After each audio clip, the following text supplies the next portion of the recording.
الرحمن الرحيم. حقيقة بذلنا جهود يعني واجب علينا أنه نكون بخدمة أبنائنا، خدمة إخواننا، أبناء الحشد.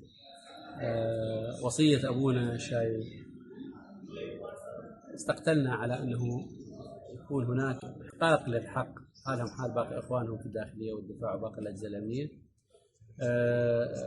تم تضمين مادة تعالج هذا الموضوع، وعدناهم وأقسمنا أنه نحقق الهدف، والحمد لله رب العالمين كنا على قدر هذه المسؤولية بفضل الله سبحانه وتعالى أولا، وبركات دماء الشهداء قطعا.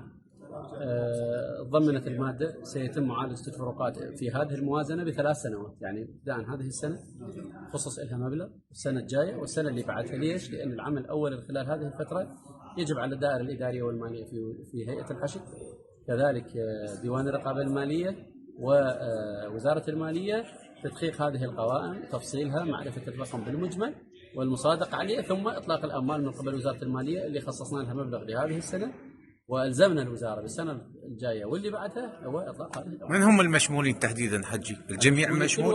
كل واحد استقطع من عنده راتب من قبل وزارة المالية، يعني عندنا راتب شهرين لم يدفع، وأيضا عندنا بعد تحويل الرواتب من